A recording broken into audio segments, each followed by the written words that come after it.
Explainer में हम भारतीय इतिहास के एक ऐसे टर्निंग पॉइंट की बात करने वाले हैं जहां राजनीतिक चालाकी और औपनिवेशिक सत्ता को बचाने की जद्दोजहद आमने सामने आ गई थी। आज हम मॉर्ले मिंटो सुधारों की गहराइयों में उतरेंगे। ये 1909 का वो कानून था जिसने भारतीयों के सामने सत्ता का एक बहुत बड़ा भ्रम पैदा किया और उपमहाद्वीप की राजनीति की दिशा हमेशा के लिए बदल कर रख दी। आइए शुरू करते हैं। 1909। अगर हम इतिहास के पन्नों को पलटें तो ये कोई आम साल नहीं था। ये इंडियन काउंसिल्स एक्ट का जन्म वर्ष था, जिसे दुनिया एक बहुत ही मशहूर नाम से जानती है।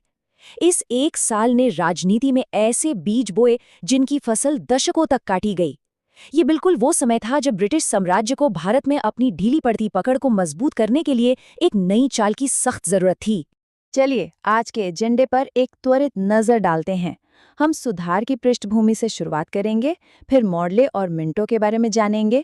इसके बाद सबसे अहम प्राविधान यानी अलग निर्वाचन को समझेंगे, कुछ अन्य बदलावों और सुधारों की कमियों पर चर्चा करेंगे और अंत में इसके ऐतिहासिक महत्व को देखेंगे। Section 1, background of the reform. इस पूरे घटनाक्रम को समझने के लिए हमें उस भारी दबाव को देखना होगा जिसने ब्रिटिश साम्राज्य की नींव हिला दी थी। 1905 के बंगाल विभाजन के बाद स्वदेशी आंदोलन ने राष्ट्रवाद की ऐसी आग भड़काई जो बिल्कुल बेकाबू हो रही थी। पूरा देश एक साथ आ रहा था और अंग्रेज इस बढ़ती हुई एकता से बुरी तरह घबरा गए थे। ठीक अगले ही साल 1906 में मुस्लिम लीग का गठन होता है। अब ब्रिटिश सरकार को एक ऐसा मौका दिखा जिससे वो अपना डिवाइड एंड रूल का खेल खेल सकते थे। उन्हें लगा कि कांग्रेस के नरमपंथियों को थोड़े राजनीतिक अधिकार देकर शांत किया जा सकता है और मुस्लिम लीग को अपने पक्ष में किया जा सकता है। तो 1909 के ये सुधार इसी भयंकर राजनीतिक दबाव का सीधा नतीजा थे। ये जनता की भलाई के लिए नहीं बल्कि अंग्रेजी साम्राज्य को बचाने की एक बेताब कोशिश थे। Section 2, Morley and Minto. इतिहास पढ़ते समय इन दो नामों में अक्सर बहुत कंफ्यूजन होता है, लेकिन इसे याद रखना काफी आसान है। बाईं ओर जॉन मॉर्ले हैं जो उस समय लंदन में बैठे secretary of state for India थे, और दाईं ओर हैं लॉर्ड मिंटो जो भारत में मौजूद वाइसराय थे। एक सिंपल सा नियम है, हमेशा सेक्रेटरी का नाम पहले आता है, इसलिए 1909 के इस कानून को मॉर्ले मिंटो रिफॉर्म्स कहा गया। यही वो दो दिमाग थे जिन्होंने इस पूरी राजनीतिक बिसात को रचा था।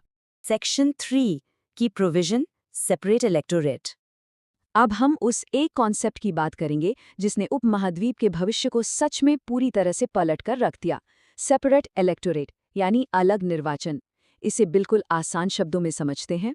अगर हम एक ऐसे चुनाव की कल्पना करें जहां कुछ सीटें सिर्फ एक खास समुदाय के लिए रिजर्व कर दी गई हैं, और सबसे चौंकाने वाली बात यह है कि केवल उसी समुदाय के मतदाता उन उम्मीदवारों को वोट दे सकते हैं, कोई और वोट डाल ही नहीं सकता। 1909 में ये विशेष व्यवस्था पहली बार मुसलमानों के लिए लागू की गई थी। इसका सीधा मतलब था कि लोगों को उनकी काबिलियत या नागरिकता के आधार पर नहीं बल्कि उनके धर्म के आधार पर राजनीति में बांटा जा रहा था। और ये वो गोल्डन लाइन है जिसे हर ऐतिहासिक चर्चा में याद रखा जाना चाहिए। मॉर्ले मिंटो सुधार 1909 अलग निर्वाचन की शुरुआत का प्रतीक है। ऐतिहासिक समझ हो या किसी एग्जाम की तैयारी, ये फैक्ट सबसे ज्यादा अहम है। क्यों? क्योंकि इसी एक फैसले ने आगे चलकर भारत के विभाजन के असली बीज बोए थे। ये कोई छोटा मोटा बदलाव नहीं था, ये एक ऐसा राजनीतिक भूकंप था जिसके झटके 1947 तक महसूस किए गए। Section 4, other important changes. अब अलग निर्वाचन के अलावा अंग्रेजों ने कुछ ऐसे कदम भी उठाए जो कागजों पर बहुत ही उदार और शानदार लग रहे थे। केंद्रीय और प्रांतीय विधान परिषदों का विस्तार किया गया। भारतीय सदस्यों को पहली बार बजट पर चर्चा करने का अधिकार मिल गया। उन्हें सवाल पूछने और यहाँ तक कि सप्लीमेंट्री सवाल यानी पूरक प्रश्न पूछने का भी अधिकार दे दिया गया। ऊपर से देखने में तो ऐसा लग रहा था कि मानो ब्रिटिश सरकार भारतीयों की आवाज सुनने के लिए एकदम बेताब है। ये लोकतांत्रिक भागीदारी के एक नए और बहुत ही रोमांचक युग की शुरुआत जैसा लग रहा था। लेकिन असली खेल तो यहीं पर था। ये सब केवल सत्ता का एक बहुत बड़ा भ्रम था। अंतिम शक्ति, वो असली पावर, पूरी तरह से अंग्रेजों की मुट्ठी में ही रही। भारतीय प्रतिनिधि बहस कर सकते थे, अच्छे सुझाव दे सकते थे, लेकिन वो फैसले नहीं ले सकते थे।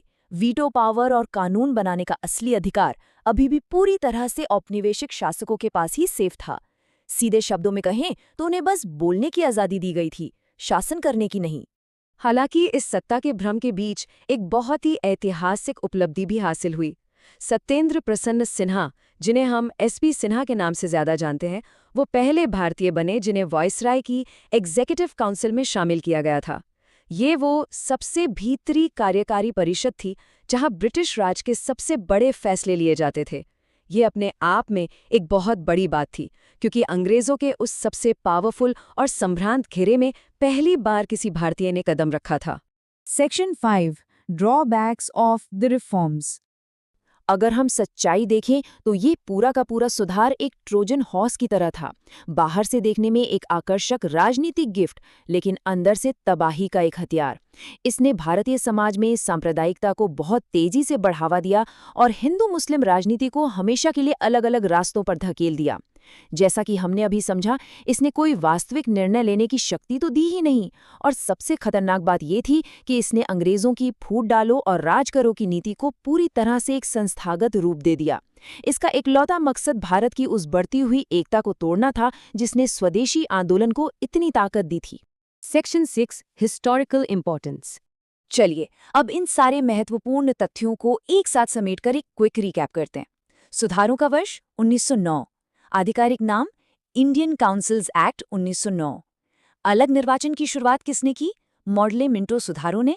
ये सेपरेट इलेक्टोरेट किसके लिए था? मुसलमानों के लिए। मॉडले कौन थे? Secretary of state. मिंटो कौन थे? भारत के वाइसरॉय।